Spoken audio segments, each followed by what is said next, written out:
வணக்கம் வணக்கம் எல்லாத்துக்கும். நான் சந்தனா பேசுகிறேன். சந்தனா ரவாங்கலேருந்து பேசுகிறேன். கேன்சருக்குள்ள பதிவு தான் இது. நான் வந்து 3வது ஸ்டேஜ் கேன்சர் பேஷண்ட். ஸோ நான் கேன்சர் 3வது ஸ்டேஜ் இருந்தப்போ நான் ரொம்ப, அதாவது ஒரு வருஷத்துக்கு முன்னுக்கு, கேன்சர் ஒரு வருஷத்துக்கு முன்னுக்கு எனக்கு தெரியுது, முன்னுக்கு ஒரு வருஷம் இல்லை 1.5 வருஷ காலம் நான் வந்து ரொம்ப கஷ்டப்பட்டேன். வயிற்று வலி எனக்கு வந்து முதல்ல கேஸ்ட்ரிக் குடல் ஓட்டை விழுவ போது, ரத்தம் வரப்போகுது, குடல் வெட்டணும், இந்த மாதிரி சிம்டம்லாம் சொன்னாங்க. அப்புறம் எனக்கு பீரியட் ப்ராப்ளம் இருந்துச்சு, லேடிஸ்குள்ளே பீரியட் ப்ராப்ளமு. அதுவும் கொஞ்சம் கொஞ்சமாக ஸ்டார்ட் பண்ணிச்சு. முதல்ல கொஞ்சம் தான் ஸ்டார்ட் பண்ணோம். நம்மளுக்கு கேன்சர்ன்ற சிம்டம் வந்து உடம்புல இருந்துச்சுன்னா ரத்தம் வாய் வழியாவோ எங்கேயாச்சும் ஒரு பார்ட்ஸில் நம்மளுக்கு ரத்தம் வெளியாகிக்கிட்டே இருக்குதுன்னு சொன்னால் அது வந்து எனக்கும் ஸ்டார்டிங் தெரியல. பட் நான் ஒரு டாக்டர் சொன்னதை நான் கேட்டேன். அப்போ அந்த டாக்டர் சொன்னாங்க, நம்ம உடம்புல கேன்சருன்றது வளர்ந்துருச்சுன்னா நம்ம உடம்புலேருந்து ஏதோ ஒரு வாய் வழியாவோ எச்சிலியோ இல்லை யூரின்லையோ ரத்தம் பேய்கிட்டே இருக்குது, கொஞ்சம் வெளியாகிக்கிட்டே இருக்குது நான்ஸ்டாப். அதாவது இன்றைக்கி வெளியாகணுச்சுன்னா நாளைக்கும் வெளியாகும். அப்போ அது சூடு அப்படின்ட்டு நம்ம யதார்த்தமாக இருக்கக்கூடாது, அது கேன்சரோட அறிகுறி. ஸோ இந்த மாதிரி தான் எனக்கும் இருந்துச்சு. பட் எனக்கு தெரியல அது கேன்சர்னு. அப்போ எனக்கு சொல்கிறதுக்கு ஆள் இல்லை, எனக்கும் தெரியாது, அதை பற்றி நான் சர்வே பண்ணலை. கேன்சரில் உழுவாதனால நான் அதை பற்றி சர்வே பண்ணலை.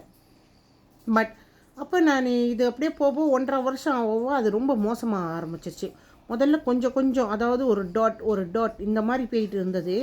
அப்புறம் அப்படியே லிமிட்டை மாற்றினுச்சு அது. அப்புறம் தான் லாஸ்ட்டாக அந்த 1.5 வருஷ காலம் வந்து ரொம்ப போக ஆரம்பிச்சிச்சு.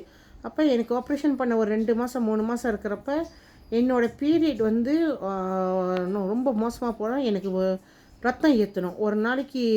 ஒரு மாதத்தில் 3 வாட்டி 3 பேக்கு இல்லை 4 பேக்கு ரத்தம் ஏற்றி ஆகணும். என் ரத்தம் ரொம்ப மோசமாக இருக்கும். அட்மிட் பண்ண சொல்லிக்கிட்டே இருப்பாங்க ஹாஸ்பிட்டலில். நான் அதையும் எனக்கு தெரியும், நான் எப்படியா இருந்தாலும் இறந்துருவேன்னு அந்த டைம் எனக்கு தெரிஞ்சது. பட் அப்படி தான் இருந்தேன். என் ஃபேமிலி மெம்பர்ஸ்க்கும் இது தெரியும், எல்லோரும் அப்படி தான் நினச்சாங்க. ஆனால் என்னோடய ஆப்ரேஷன் கடவுள் புண்ணியத்தில் நான் ஆப்ரேஷன் போகிறப்ப டாக்டர் சொன்னாங்க, இவங்க பிழைக்கிறதுக்கு வாய்ப்பு ரொம்ப கம்மி அப்படின்னு. ஸோ அதுலேயும் கடவுள் என்னை காப்பாற்றி கூட்டிகிட்டு வந்துட்டாங்க நல்லபடி. ரொம்ப ரிஸ்க்கு சொல்லி அந்த எதுவுமே நான் மாட்டாமல் எல்லாத்துலேயும் தப்பிச்சு வந்துட்டேன். அப்புறம் ஐசியூ சொன்னாங்க, அப்படியே வந்தால் கூட ஐசியூ கொண்டு போனேன், அதுலேயும் நான் மாட்டல, அதுலேயும் ஐசியூ கொண்டு வந்துட்டாங்க. பட் நான் ஆப்ரேஷன் பண்ண பிறகு டாக்டர் அடுத்து எனக்கு சொன்னது வந்து ஸ்டேஜ் 1 இ கிரேட்னாங்க. ஸோ ஸ்டேஜ் 1 இ கிரேட்னா என்னன்னு நான் கேட்டேன். இ கிரேட் அப்போ ஏபி கிரேட்னா கொஞ்சம் பெட்டர்மா, ஓகே. ஆனால் இ கிரேட்னா கண்டிப்பாக அடுத்த கேன்சர் கட்டி வரும், அது நல்லது இல்லை அப்படின்னாங்க. ஸோ எனக்கு அப்போ அதை பற்றி தெரியலன்னா சரி ஓகே, நம்ம நாட்டு வைத்தியம் செய்யலாம், நம்ம அதை அழிச்சிடலாம் அப்படின்னு நான் நினச்சேன். அப்போ கீமோ கட்டுறதுக்கு நான் வேணான்ட்டேன். ரேடியோ தெரப்பிக்கு நான் சரின்னு சொன்னேன். நான் போய் ரேடியோ தெரப்பிக்கு சரின்னு சொல்லிட்டு அந்த டாக்டர் வந்து எனக்கு அப்பாயின்மெண்ட் வச்சுருந்தாங்களே, நான் என்னை பெரிய ஹாஸ்பிட்டலுக்கு அனுப்பிட்டாங்க. நான் போய் அவரை பார்த்து பேசினேன். அப்போ அவர் சொன்னார், இது இந்த மாதிரி செய்வாங்க. அப்போ நம்மளோட பார்ட்ஸில் வந்து எனக்கு இந்த இடத்துல ரேடியோ தெரப்பி கொடுத்தாங்கன்னா அந்த லைட்டு, ஸோ என்னோடய இந்த இடம்லாம் பாதிப்புக்குள்ளாகும். இதை சுற்றி, அதாவது ரத்தம் மாதிரி ஆகிறது, யூரினில் ரத்தம் வர்றது, தோல் ரத்தம் மாதிரி ஆகிறது, சாப்பிட முடியாமல் வாந்தி வர்றது, இந்த மாதிரி நிறைய சிம்டம், முடி கொட்டுறது, இந்த மாதிரிலாம் இருக்கும். ஏன்னா ஒரு கெட்ட செல் அழிக்கிறப்ப இதை சுற்றி இருக்கிற நல்ல செல் எல்லாம் அடிப்படும், டேமேஜ் ஆகும் அப்படின்னாங்க. அப்போ இந்த மாதிரி விஷயம்லாம் சொன்னோன்னே எனக்கு பயம் எடுத்துருச்சு. ஓகே, ஆல்ரெடி நான் வந்து ஆப்ரேஷன் பண்ணி நான் ரொம்ப மோசமாக தான் இருந்தேன். ஏன்னா நான் 1.5 மாதம் ஆஸ்பத்திரியில் இருந்தேன். என்னோடய தையெல்லாம் பிரிச்சுட்டாங்க ஒரே வாரத்தில், எனக்கு மோசமாயிருச்சுன்னு சொல்லி பிரித்து ரொம்ப கஷ்டப்பட்டு தான் நான் ஹாஸ்பிட்டலை விட்டு வெளியாகினேன்.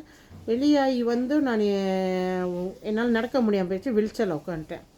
அப்போ நம்ம டாக்டரை பேசுகிறப்ப இது மாதிரி நிறையா பிரச்சனை, இது அதுன்ட்டு இருந்தாங்க.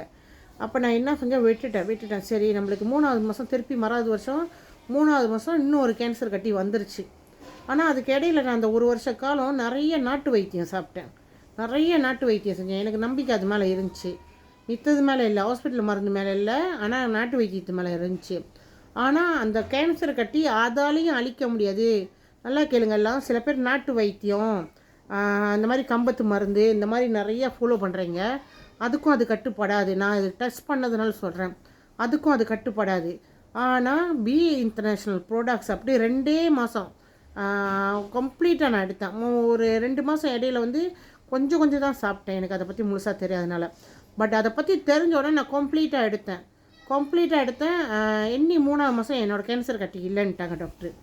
பெப்ஸ்கேன் செஞ்சோம், அது பெரிய ஹாஸ்பிட்டலில் பெப்ஸ்கேன் செஞ்சோம், கேன்சர் கட்டி இல்லைன்ட்டாங்க. அவ்வளோ அளவுக்கு பண்ணிச்சு, நல்லா குணமாகி இந்த வருஷம் 2026 நல்லா இருக்குது. 2 வாட்டி இதோட செக்கப் போயிட்டேன். 2 செக்கப் சொல்லிட்டாங்க.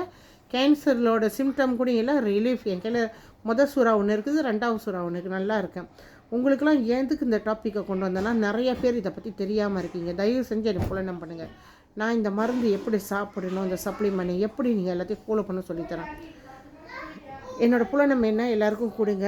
நான் நம்பர் புலனம் என்ன சொல்கிறேன். கோசம் 6 29 கோசம் 4 818 சந்தனா ரவாங்கன்னு பேசுகிறேன். நீங்கள் எங்கே இருந்தாலும் எனக்கு புலனம் பண்ணுங்கள். நீங்கள் எங்கே இருந்தாலும் உங்களை கைட் பண்ண என்னால் முடியும். உங்களுக்கு அந்த இடத்துல உங்களுக்கு சப்ளிமெண்ட் கொடுக்க என்னால் முடியும். நம்மளோட ஆளுங்க அந்த இடத்துல இருக்காங்க. நான் உங்களை பார்த்துக்குவேன். ஆனால் அங்கே என் ஆள் உங்களுக்கு அதெல்லாம் எடுத்து கொடுப்பாங்க, எல்லாம் செய்வாங்க. இல்லாட்டி நானே இங்கேருந்து உங்களுக்கெல்லாம் செஞ்சு அனுப்புவேன். அதனால் நீங்கள் பயப்படாமல் எனக்கு புலன் பண்ணலாம். 2வது, சில பேர் சொல்கிறீங்க நீங்கள் ரொம்ப படிச்சிருக்கீங்க, உங்கள்கிட்ட பேச பயமாக இருக்குது. பயப்படாதீங்க, நானும் உங்கள் மாதிரி மனுஷாலு தான். நீங்கள் சீக்குன்னு வர்றப்ப உங்களோட இடத்த நான் என் இடத்துல இருந்து தான் உங்களை பார்ப்பேன். ஸோ நீங்கள் அதுக்கு பயப்படவே வேணாம். நீங்கள் யாராக இருந்தாலும் சரி, படிச்சிருக்கீங்களா படிக்கல, எனக்கு கால் கண்டிப்பாக புலனம் பண்ணி பேசுங்க. உங்களுக்கு நான் பதில் சொல்லுவேன். நன்றி, வணக்கம். எல்லோரும் எப்போதுமே நோய் நொடி இல்லாமல் ஆரோக்கியமாக சந்தோஷமாக நிம்மதியாக இருக்க நான் இறைவனை பிரார்த்திக்கிறேன். நன்றி.